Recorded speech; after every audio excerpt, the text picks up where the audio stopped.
I am a famous prostitute, she whispered, the words a ghost of a sound against the wind. Her body was bruised, her feet bare, and she was bound for mockery.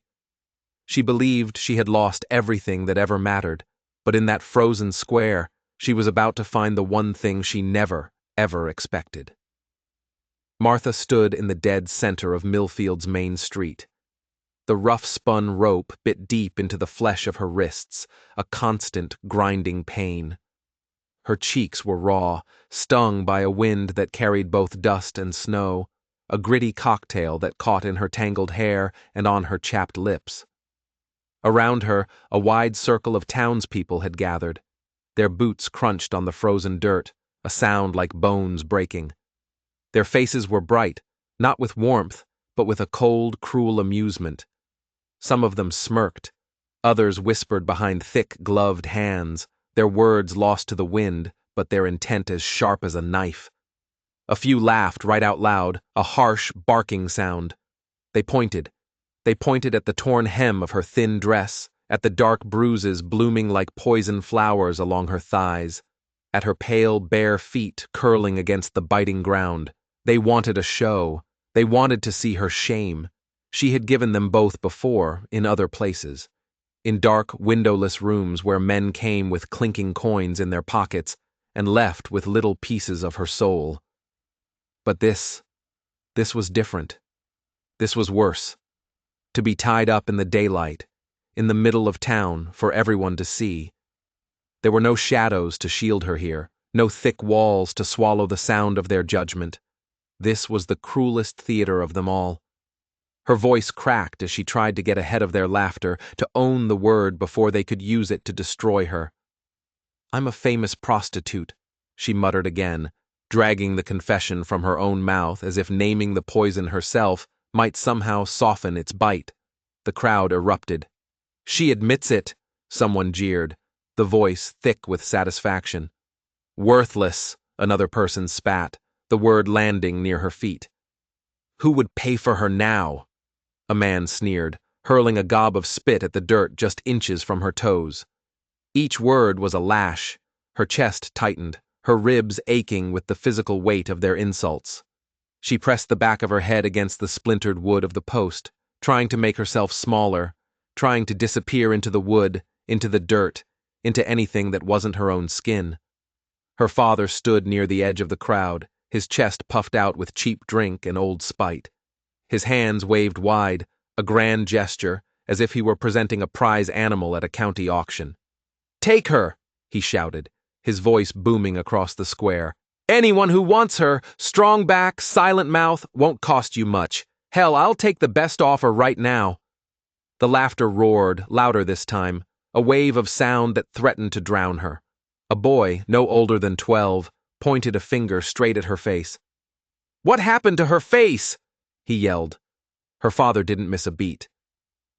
"She burned it years ago," he declared, spitting into the snow. "Set the whole kitchen on fire, killed her sister too, the pretty one." He paused, letting the lie settle over the crowd. This one? This one's nothing but a scar walking, useless, a curse. The laughter turned uglier, sharper, laced with a new kind of contempt. A woman near the front muttered, just loud enough for Martha to hear, "Poor thing, should have burned with the house." Martha squeezed her eyes shut.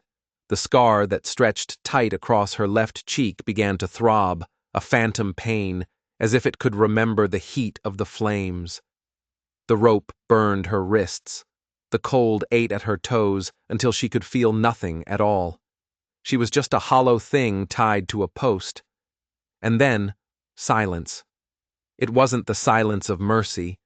It was the silence that comes when something stronger enters the room. A sound cut through the tension. Boots, heavy, steady, deliberate. Each step crushed the laughter mid-breath. Spurs clinked, a sound as sharp as teeth. Martha opened her eyes. A figure was parting the crowd. The people seemed to melt away from him. His hat brim was pulled low, his long coat was dusted with fresh snow, and his jaw looked like it was carved from stone. He didn't look at the people who shrank back from his path. He looked only at her. The crowd murmured uneasily. Whispers rippled from one face to the next. Jackson. Everyone in Millfield knew that name. A man with cattle, with land, with his own scars and his own ghosts. A man who bowed to no one. He stopped directly in front of her. The cold seemed to deepen in the sudden pause. His gaze met hers, and for the first time in weeks, her chest didn't feel quite so empty. Slowly, carefully, he raised a hand. It was not like the other hands that had reached for her, hands filled with hunger or cruelty. His fingers, calloused but steady, brushed against her jaw. He tilted her face up so she could not look away. Gasps hissed through the crowd like snakes in the grass. "Martha," he said. His voice was low, but it carried enough weight to steal all the air from the square. "Look at me." Her throat tightened. She wanted to turn away, to hide, to whisper the words she'd whispered to herself 1,000 times. "Don't look at me." But his hand held her gently, and his eyes refused to waver. And then, without warning, without a single moment of hesitation, he dropped to one knee. The frozen dirt crunched beneath him. The crowd's jeers were strangled into a shocked collective silence. His voice rose, not loud, but clear and steady, a rock in the middle of a storm. "Be my wife." The words slammed into her chest harder than any insult, harder than any fist. Her lips parted, but no sound came out. Her throat burned. Tears pricked hot and sharp at the corners of her eyes. Not from the cold, not from the pain, but from the sudden, unbearable cruelty of hope. The square was so still, even the wind seemed to hold its breath. Behind him, men shifted their weight, muttering in disbelief. "He's lost his mind," one whispered. "Taking her? That one?" Her father's face twisted, turning a blotchy, furious red. He shoved his way through the circle until he was nearly nose to nose with Jackson, his breath a foul cloud of whiskey and rage. "She's mine to sell," he snarled. "You don't know what she is, what she's done. She's filth. She'll rot you like she rotted me." Martha's breath hitched in her throat. His words were the knives she had been forced to swallow for years. Rot. Filth. Curse. Jackson stood up slowly, his eyes never leaving hers. He shrugged the heavy coat from his shoulders, and in one smooth motion, wrapped it around her trembling frame. The wool was heavy and warm, instantly swallowing her bruises and her shame. Then, with calm, deliberate hands, he began to untie the rope. The rope fell away. Her wrists throbbed, red and raw, as blood rushed back into her numb fingers. She nearly collapsed, but his arm shot out and caught her, steady and unshakable. "She's not yours," Jackson said, his voice as sharp and cold as steel. "Not anymore." The crowd shifted again. No one laughed now. Even the drunkest man stood quiet and sobered. Jackson guided her gently forward, away from the post. Each step through the circle of silent townspeople was slow, deliberate, like a man leading someone sacred through the middle of a battlefield. Faces blurred, eyes dropped. No one dared to stop them. Her father shouted after them, spittle freezing on his beard as it hit the air. "You'll regret this! Both of you! She's a curse! A curse!" But his voice grew smaller and smaller with every step they took. At the edge of town, Jackson whistled once, a low, sharp sound.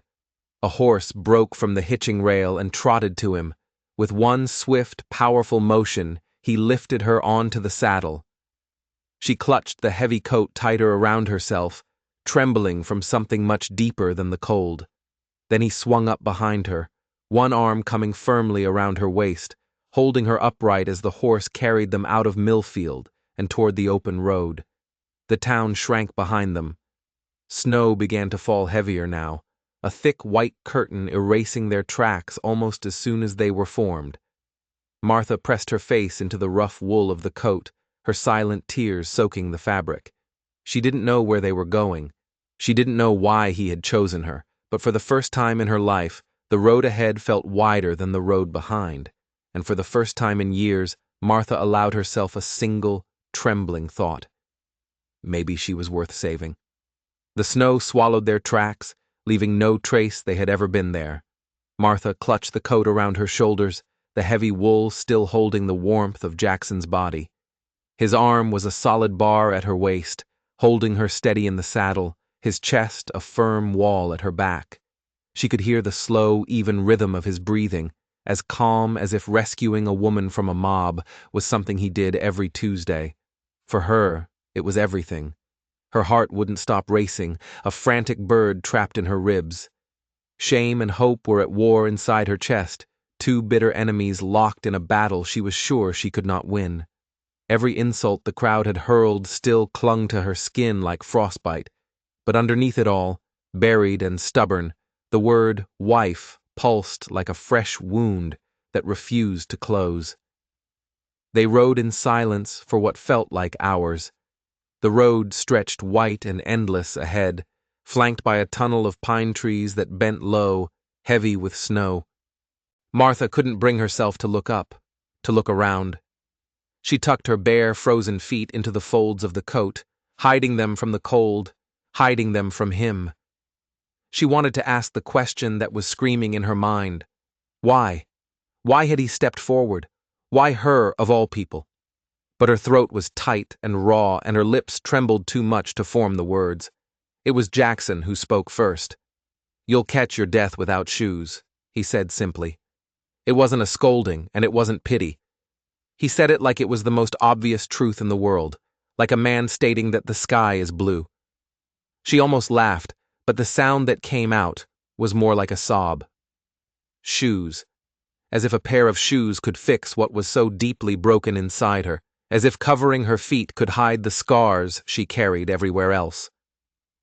They rode another mile before he slowed the horse to a walk.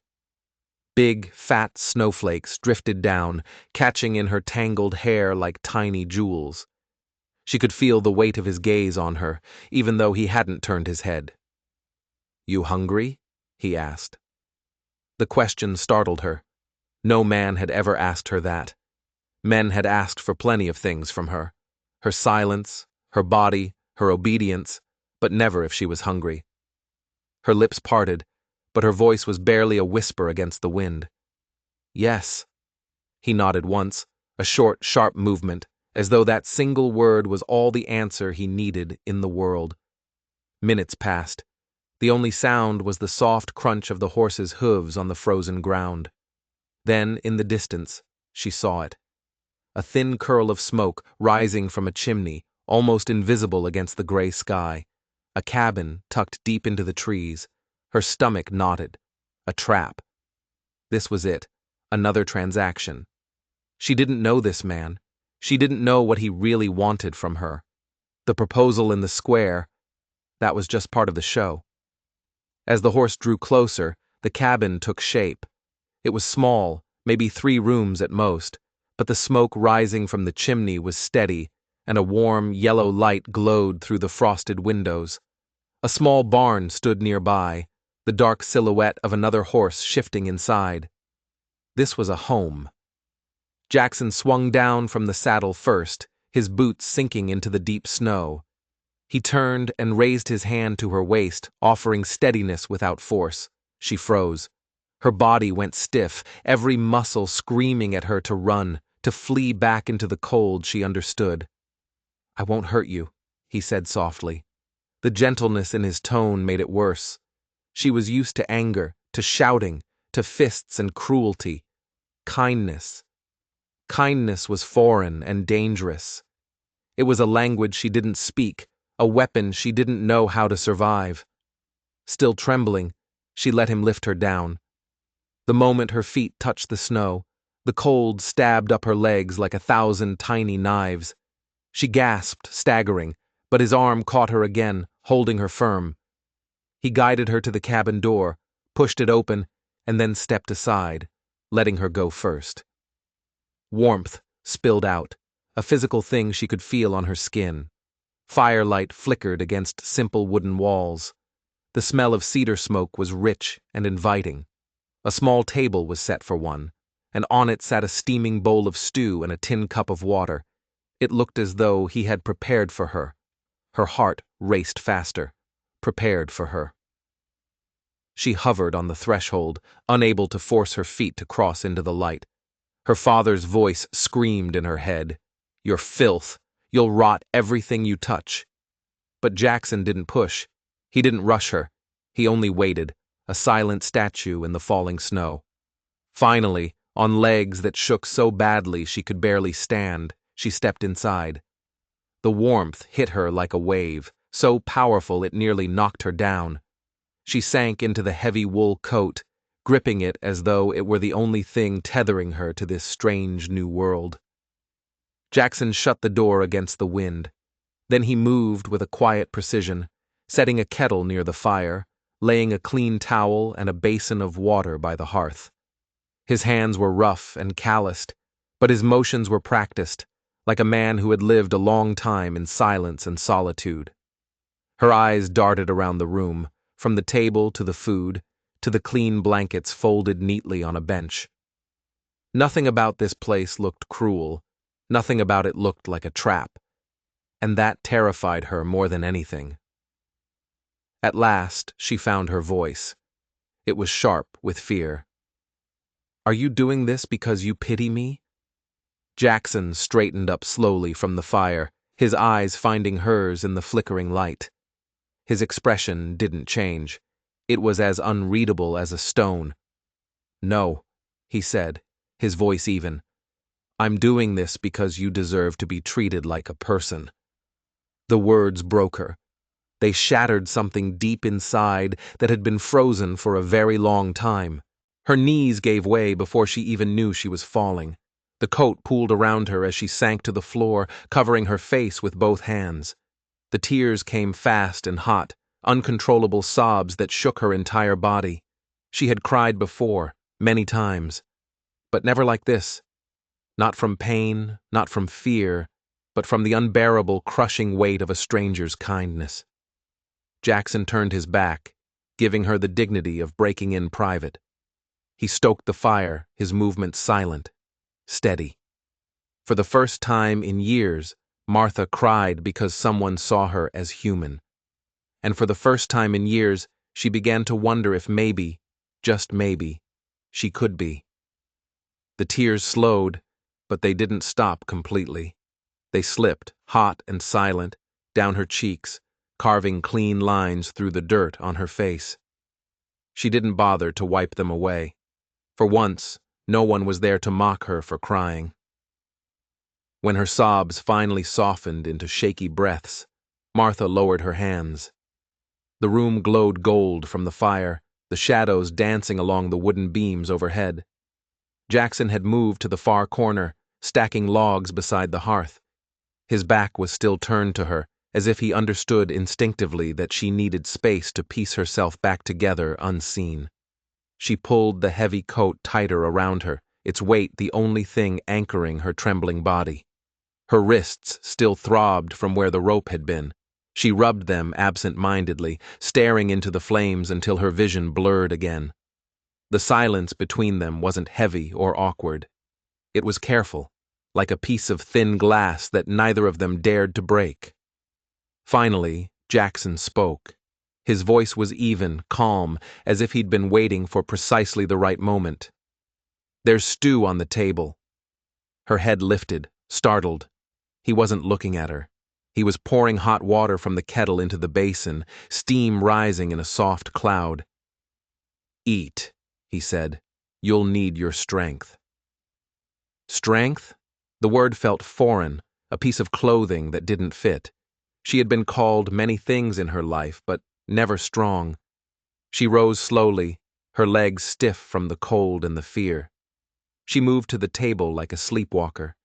The smell of the stew, meat, onions, herbs, wrapped around her, rich and warm. She picked up the spoon with hands that still shook. The first sip burned her tongue, but she didn't stop. She ate ravenously, like a starved animal, until her stomach ached with the unfamiliar feeling of being full. Jackson didn't sit across from her.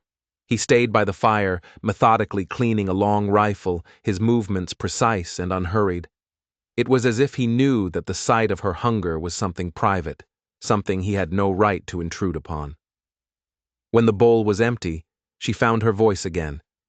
It came out small, almost broken. Why? He didn't pretend not to understand the question. His hands stilled on the rifle. He looked at her, his gaze steady and direct across the warm room. Because I won't let them treat you like that. Her throat tightened. She wanted to argue with him, to tell him that he didn't know who she was, what she'd done. She wanted to scream that she wasn't worth the risk he'd taken. But the words tangled in her throat, and all she could manage was a whisper. You don't know me. His gaze didn't waver. A log in the fire popped, sending a shower of sparks up the chimney. Then let me, he said. Her chest clenched. The simple, quiet weight of those 3 words threatened to break her all over again. That night, she lay on a small cot near the fire, wrapped in blankets so warm and clean she nearly wept from the simple comfort of them. But sleep didn't come easily. The crackling of the flames kept pulling her back into memory, back to another fire. 10 years ago. The fire had started in her family's kitchen. She had been just 10 years old, standing on a wooden stool to stir a pot of stew on the stove. Grease had spilled, a flame had leaped, the curtains had ignited. She remembered screaming. She remembered the thick, choking smoke. She remembered her little sister's small voice calling her name. Then the overwhelming heat, a suffocating silence. And then, waking up days later, her face wrapped in linen bandages. Her sister, Anna, never woke up. Her mother died of a broken heart a few weeks later, and her father had turned cruel, his grief curdling into a twisted, burning hatred that he aimed squarely at her. You should have burned. The words haunted her sleep, louder in the darkness of the cabin than the crackling fire. She woke with a gasp, sweat chilling her skin despite the heavy blankets. Jackson was sitting at the table, sharpening a knife by the faint light of the dying embers. His head lifted at the sound of her distress. Their eyes met in the gloom. He didn't speak. He didn't move toward her. He only watched her, his presence steady and calm as if to say, I'm here. You're not alone. And for some reason, that was enough to calm her racing heart and let her drift back into a fragile sleep. The days that followed passed slowly, softened by a quiet routine she never knew she craved. Jackson rose before the sun, tending to the animals. Martha, still wary and fragile, moved carefully through the small cabin. She swept the floors. She cooked when she could manage, her hands still shaking. She fed the chickens, scattering the grain with trembling fingers. Small things, simple, steady things that reminded her of a life she had lived before the fire, before the shame. Yet the scar still felt like a brand on her soul. She avoided the small, cracked mirror that hung by the door. She avoided his eyes whenever she could. She found an old scarf and began wearing it wrapped around the lower half of her face, hiding the jagged, puckered skin that stretched across her left cheek. One morning, she thought he had gone to the barn for the day. She removed the scarf to wash it in the basin. The cool air stung her exposed skin, but the moment of privacy was a profound relief. She dipped her hands in the cool water, rubbing warmth back into her numb fingers. Then the door creaked. She turned, startled. Jackson stood in the doorway, his boots dusted with snow, a stack of firewood in his arms. His eyes froze on her uncovered face. Her breath hitched. A hot surge of panic rose in her chest. "Don't look at me like that," she snapped, her voice trembling as she backed away from him. His brow furrowed in genuine confusion. He set the wood down by the hearth. "Like what?" "Like the others," she said, her voice rising with hysteria. "Like I disgust you." He took a step forward, his expression softening, but his movement only made her more frantic. Her hands shook. "You think you're so noble, but you're just like them. You see me now. You really see me. You'll turn away. You'll send me back. They all did. The room went completely still. The only sound was the soft pop and hiss of the fire. Her scar burned, a phantom heat, as if the flames had finally returned to claim the rest of her. Jackson closed the door behind him, his movements slow and calm. He crossed the space between them, one steady step at a time. She pressed herself back against the edge of the table, her heart hammering against her ribs like a trapped bird. "I said, don't look at me," she whispered again, the words a desperate, pleading prayer. But he did. He stopped just inches away from her. His eyes were locked on hers, not on the scar, not on the wound, but on her. Gently, he lifted a hand. She flinched, expecting a blow, but his palm was steady and warm as it cupped her unmarred cheek. His thumb brushed along the edge of the burned skin, so lightly she barely felt it. "I'm not looking at your scar, Martha," he said quietly. "I'm looking at the woman who survived the fire." Her eyes blurred with tears. She shook her head, confused, broken. "Why would you say that?" "Because it's true." And then he did something that shattered her world. Without urgency, without force, without any hint of pity, he leaned down and pressed his lips gently to the scar itself. Not her lips, not her hand. The scar. Her entire world stopped. No one had ever touched that part of her without flinching. No one had ever dared to kiss it, as if it were something that deserved affection instead of shame. It was a gesture of such profound acceptance that it stole the breath from her lungs. When he pulled back, he didn't ask for anything. He didn't wait for a thank you. He simply turned, added another log to the fire, and went on with his quiet work as if nothing had happened. Behind him, Martha slowly raised a hand to her cheek. It still burned, but for the first time in 10 years, it wasn't from the memory of the fire. It was from something else entirely, something she didn't have a name for. A week later, the dog started barking, a low, guttural sound that meant a stranger was approaching. Jackson was instantly on his feet, rifle in hand, moving to the window. Martha's blood ran cold. She knew, even before he spoke, who it was. "It's your father," Jackson said, his voice flat. He wasn't alone. Through the frosted glass, she could see a single rider with him, a hard-faced man from town named Silas. Her father sat slumped in his saddle, his face red with drink and fury. Jackson opened the door and stepped onto the porch, rifle held loosely at his side. Martha huddled behind him, peering around the door frame. "Jackson!" her father bellowed, his voice slurring. "You stole my property. I'm here to take her back." "She's not property," Jackson said, his voice dangerously calm, "and she's not going anywhere." Her father sneered. "She's my daughter. My burden. You think you know her? You think a few decent meals can wash the filth off her? Let me tell you who she really is. She's not just a curse, Jackson. She's a thief." Martha's stomach twisted. What was he talking about? "That fire?" her father shouted, pointing a shaky finger at the cabin. "It wasn't an accident. She said it, on purpose, because she knew her mother kept a small inheritance hidden in the kitchen wall, money from her grandmother. She burned the house down, killed her own sister, trying to get her hands on it, but the box didn't burn. I found it later, and I'll be damned if I let her have it now."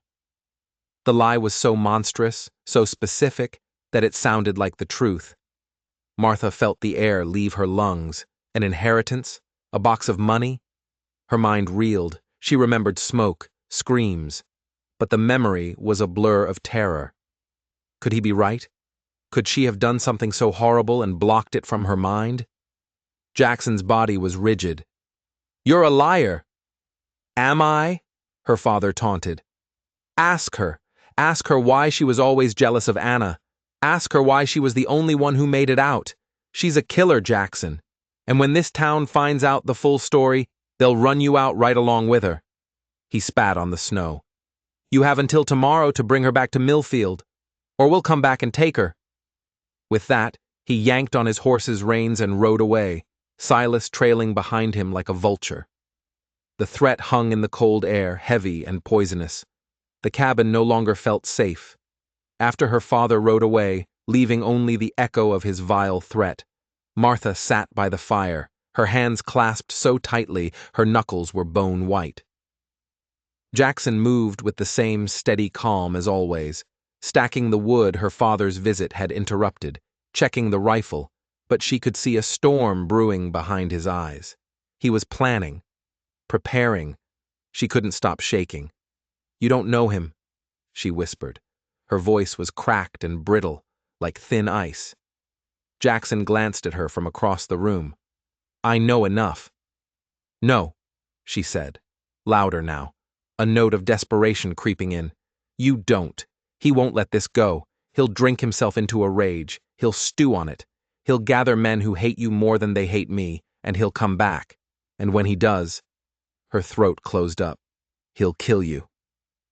Jackson set down the log in his hands. He crossed the room and crouched in front of her, as steady and solid as the earth beneath the floorboards. "Then he'll have to go through me first." Her tears finally spilled, hot and bitter. "Why? Why would you risk everything for me? He said I'm a killer, a thief." His gaze held hers, unwavering. "Because you're worth it." Her chest clenched. The words cut deeper and sharper than any insult she had ever endured in Millfield. She turned her head away, pressing her fist against her eyes to stop the tears. Worth it. She had never been worth anything to anyone. Not her father, not the men who used her, not even to herself. How could this stranger see something in her that she couldn't see in herself? That night, sleep was impossible. Every creak of the cabin's timbers made her flinch. Every gust of wind rattling the windows sounded like the thud of hooves on the snow. She lay awake, staring at the scarred wooden beams overhead until the fire burned down to glowing embers. In the suffocating silence, the memories returned, twisted by her father's lies. She saw her sister's small hands slipping from hers in the swirling smoke. Had she let go on purpose? She saw her father's red, weeping eyes when he first told her Anna was gone, but now they looked like eyes of accusation. You should have burned instead. She heard the cruel laughter of the men who had lined up with their coins, calling her names that stuck to her skin like tar. Maybe they had all been right about her. She pulled the blanket over her head and shook until her chest ached. Jackson's voice came soft in the darkness. "You're safe here." Her throat tightened into a knot. "You can't promise that." "I can promise I won't leave you," he said. And for the first time in 10 long years, she wanted to believe someone. The next day passed in a heavy fog of waiting. Jackson worked outside, mending a section of fence, chopping wood with a fierce rhythmic energy, riding the perimeter of his land with the rifle slung across his back. Martha tried to keep busy inside, cooking, cleaning, but her hands trembled so much she kept dropping things. A spoon clattered to the floor. She spilled a bucket of water. Then a ceramic cup slipped from her grasp and shattered into a dozen pieces across the wooden planks. She bent to pick up the shards, and a sharp edge sliced deep into her palm. Blood welled up, dark and red. She froze, her breath shallow. The sight of her own blood dragged her back to the fire, to her sister's imagined scream, to the nights when her father's fists had left her bruised and broken. Her chest heaved. Jackson was there in an instant, kneeling beside her. He gently took her hand, wrapping it in a clean cloth with a tenderness that completely undid her. She wanted to pull away, to hide her weakness, but his hands were steady, his touch careful. He didn't scold. He didn't flinch. He just held her bleeding hand. "You've carried too much pain alone," he said quietly, his voice a low rumble. Her lips trembled. "It's all I've ever known." He looked at her then, his gaze so steady it felt like he alone could hold her broken pieces together. "Then let me carry it with you." Her tears fell freely onto their joined hands. She pressed her bandaged hand against his solid chest, feeling the steady, reassuring beat of his heart. "I don't know how," she whispered. You don't have to, he murmured, his voice rough with an emotion she couldn't name. Just don't run from me. For a moment, she believed him. For a moment, the cabin felt like a sanctuary again, a fortress against the world. But peace never lasted long in her life. It was dusk when the dogs began to bark again, a low, guttural, insistent warning. Jackson grabbed his rifle, his body instantly alert, and moved to the window. Martha's stomach twisted into a painful knot. She didn't need to look. She knew. Her father was back. This time, there were at least 6 men with him. Torches burned in their hands, the flames flickering orange and red against the deepening blue of the snow. They spread out, surrounding the small cabin like a pack of wolves circling their prey. Martha's knees buckled. "He'll kill us," she whispered, the words barely audible. Jackson's jaw tightened. He worked the action on the rifle, the metallic schlick-schlack, a final deadly sound in the quiet cabin. "Not if I stop him first." Outside, her father's voice rang out, drunk and venomous. "Jackson, I warned you. Hand over the thieving killer, or we burn this place to the ground with both of you inside." Martha's chest heaved. She saw the torches. She could almost smell the smoke from her memory. She could hear her sister's screams. Fire. It was always fire. She clutched Jackson's arm, her nails digging into his sleeve. "Please," she begged, "don't fight them. Don't die for me." He looked at her then, really looked at her, and his eyes were not calm anymore. They burned with a cold, hard fire of their own. "Martha, you are not something to be handed over. You are not theirs anymore. Do you hear me?" Tears blurred her vision. "If you die, it will be my fault, just like Anna." He cupped her face with his free hand, his grip firm, his thumb brushing over her scar. "No, if I die, it will be because I chose to stand for you. And Anna, Martha, look at me. Your father lied about the money. He's lying about the fire." Her breath caught. "How do you know?" "Because," he said, his voice dropping low, intense, "there was no inheritance. Your grandmother was as poor as a church mouse. And I know because my own father was the one who pulled you from that fire. He was a volunteer fireman. He told me the story 100 times. The lamp fell. It was an accident. Your father was drunk and dropped it." The world tilted on its axis. An accident. A dropped lamp. Everything she thought she knew, every ounce of guilt she had carried for a decade, was a lie constructed by the man who was supposed to protect her. The weight on her chest didn't just lift, it evaporated. In that single, earth-shattering moment, she realized something terrifying and beautiful. She loved this man, fiercely, desperately, and the thought of losing him was 1,000 times worse than any shame she had ever carried. The men outside shouted again, jeering. A torch arced through the dark air and landed with a thump against the wall of the barn. Flames licked at the dry wood. Smoke began to curl toward the sky. The horses inside screamed in terror. Martha's body shook. The firelight painted the cabin walls a sickening, dancing red. The memories crashed over her, but this time Jackson's voice was the anchor in the storm. "Stay here," he said, his rifle already raised. She grabbed his sleeve, sobbing. "Don't leave me." His gaze softened, and for the first time since she'd met him, his voice broke with emotion. "Then stay with me." The door creaked as he stepped out onto the porch, and Martha followed, barefoot in the snow, the heavy coat clutched tight around her. The flames on the barn roared higher now, the smell of burning hay choking the air. Her father sat on his horse, another torch raised high, his face a demonic mask lit by the fire he'd set. "Last chance, girl. Come here, or watch him die." The men laughed, their rifles gleaming in the firelight. Martha trembled. Every instinct screamed at her to run back inside, to hide, to be small and silent. But something inside her, Something that had been buried under 10 years of shame and fear broke wide open. She stepped forward, past Jackson, her voice rising, clear and strong, above the crackle of the flames. "No!" The laughter stopped. Even the horses seemed to still. Her father's eyes narrowed into angry slits.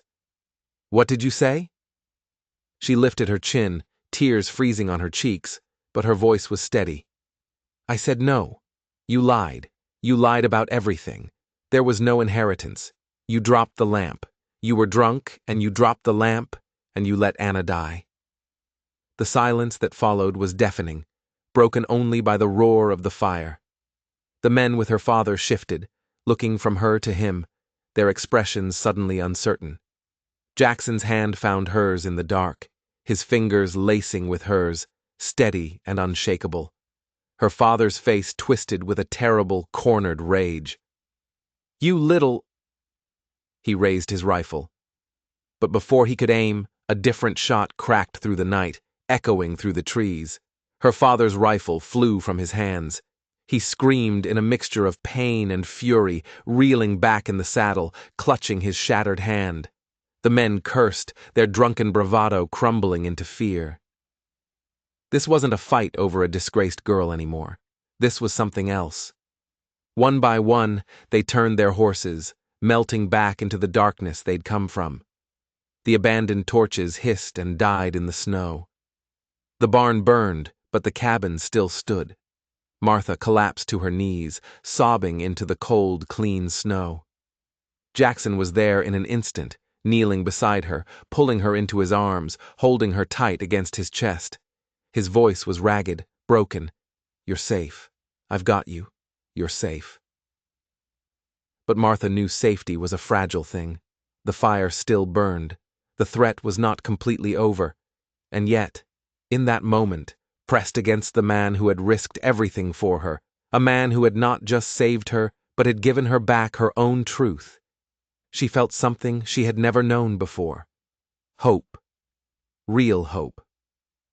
The fire in the barn burned itself down to a black, skeletal husk. Smoke still curled into the cold night sky, staining the stars with its gray haze. Martha sat wrapped in the snow, clutching Jackson's coat around her like a suit of armor, her breath rising in shaky white clouds. Jackson stood nearby, his rifle still held loosely in his hands, his chest rising and falling like a man who refused to let his guard down. They both knew this wasn't finished. Her father had fled, wounded and humiliated, but not defeated. Men like him didn't stop. Their hate was a fire that always found new fuel. He would regroup, gather more wolves, sharpen his knives. The silence that had fallen over the homestead wasn't peace. It was just a pause before the next storm. The next days were thick with a tension you could cut with a knife. Martha helped rebuild what the fire had destroyed. Her hands, soft and unused to labor, became raw from hauling water and chopping away charred beams. She worked until her arms shook with exhaustion, driven by a desperate need to prove she wasn't the burden her father had named her. Jackson didn't stop her, but he watched her, always watched, his eyes filled with a quiet concern that made her heart ache. One evening, as the sun sank blood-red across the western horizon, she found him sitting alone on the top rail of the fence line, staring out into the distance. His rifle leaned against the post next to him.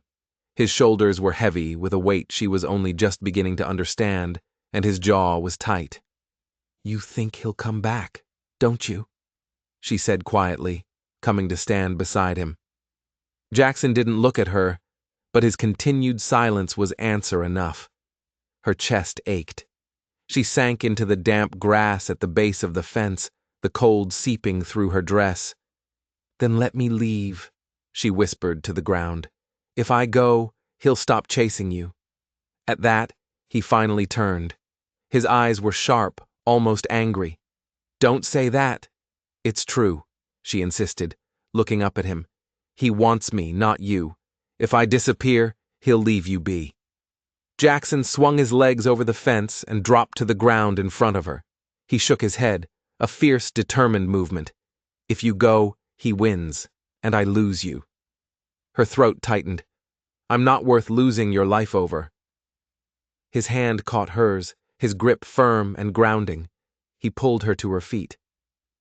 Martha, he said, his voice low and intense, you are the only thing worth losing it for. Tears stung her eyes.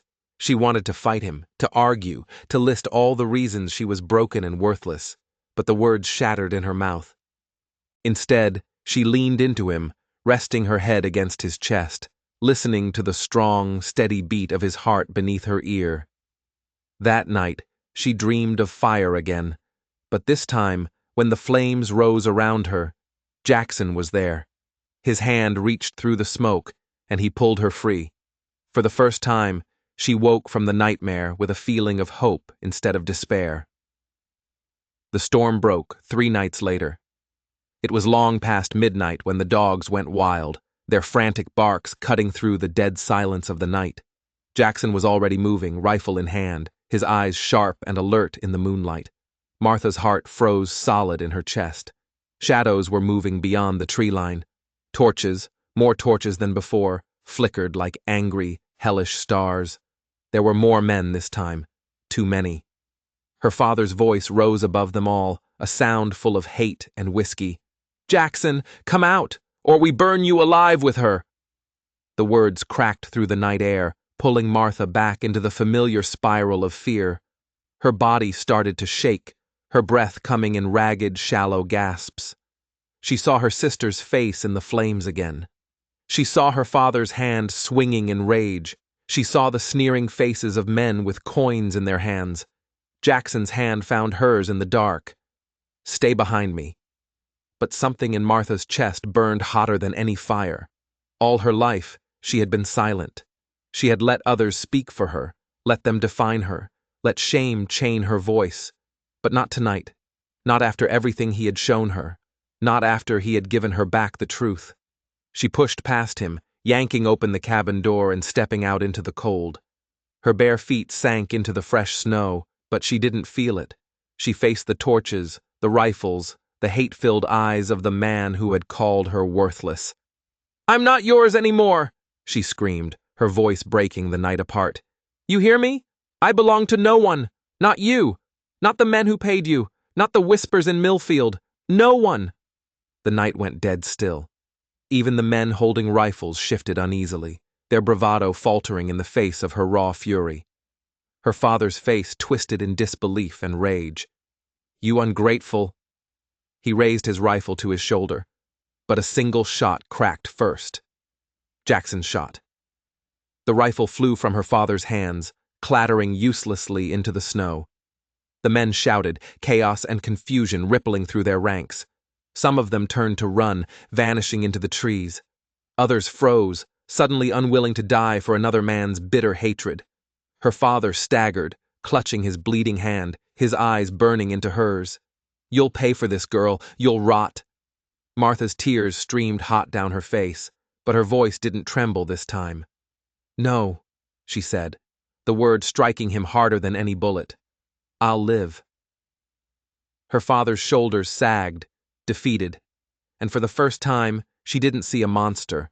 She saw the pathetic, broken man behind the monster, a man so full of bitterness that he had tried to drown everyone around him in it, including his own daughter. He spat one last time into the snow, turned his horse, and rode away into the darkness. The others followed, their torches vanishing one by one into the night until only the stars were left. Silence fell, a silence so deep and profound, it felt holy. Martha's knees finally buckled, but Jackson caught her, his arms wrapping around her, holding her as if he'd never let go. She sobbed into his chest, her whole body shaking with the release of a decade of pain. But this time, the tears were not just of grief. They were tears of freedom. The barn still smoldered. The night was still cold. But Martha knew that something had ended here tonight, and something new, something brave and beautiful, had just begun. She lifted her face to Jackson's, her eyes shining with tears in the moonlight. Why me? She whispered, the question she had been too afraid to ask. He touched her scar, then leaned in and kissed it gently, the way he always did. "Because I see you, Martha," he said, his voice thick with emotion. "All of you, the survivor, the fighter, and I'll never stop seeing you." Her heart didn't just break open, it was reborn, and for the first time in her life, without fear, without hesitation, she let love in. The dawn rose pale and quiet, spreading a soft, clean light across the snow.